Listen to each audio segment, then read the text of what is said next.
থেকে মেলা কিছু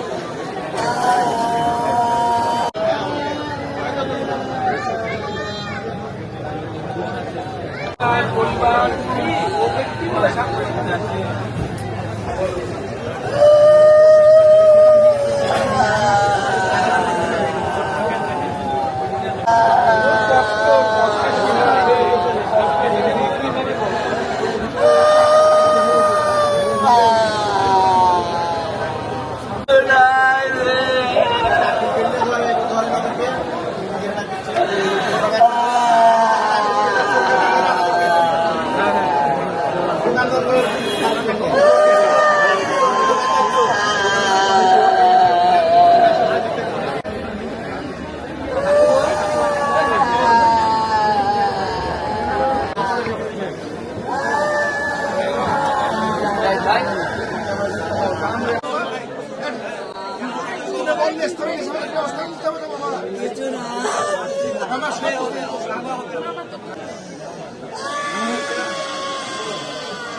এই দোকানটা দীর্ঘদিন সে করে। এর উপরে যে বোর্ডিং আছে, এই বোর্ডিংয়ের রাস্তাটা এটা, আর এইখানে একটা গার্ড সারাদিনই বসে থাকে। এই বোর্ডিং সংশ্লিষ্ট যারা আছে, এইখানে এই দোকানটা ভেঙে, এই যে দোকানটা দেখছেন, এই দোকানটার ভিতর দিয়ে ভেঙে, এই পারের ওয়াল ভেঙে, তারপরে তার ভিতরে ঢুকে যা কিছু ছিল সমস্ত কিছু চুরি করে নিয়ে, ডাকাতি করে নিয়ে সে আরামে বেরিয়ে চলে গেছে। তো এর যে এত বড় ক্ষতি হলো, এর গোটা জীবনই ধ্বংস হয়ে গেল। সন্তান, পরিবার, তার অর্থনৈতিক দুর্বলতা, মানে কিছুই নাই, একটা নাকফুল পর্যন্ত রাখে নাই।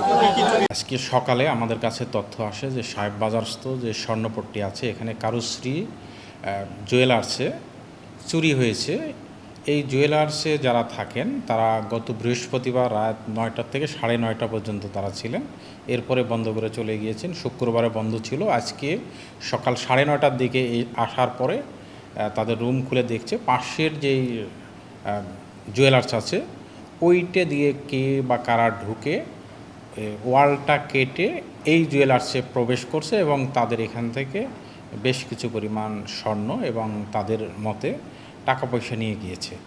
তারা এখন পর্যন্ত কোনো লিখিত অভিযোগ থানায় দায়ের করে নাই। আমরা লিখিত অভিযোগ পেলে পরিমাণটা আমরা নিশ্চিত করে বলতে পারবো।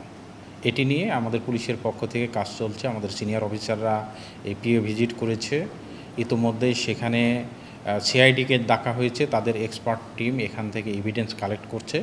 আমরা তথ্য প্রযুক্তি এবং লোকাল সোর্সের সর্বোচ্চ সমন্বয় ঘটিয়ে এই ঘটনাকে আমরা দ্রুত উদ্ঘাটন করব।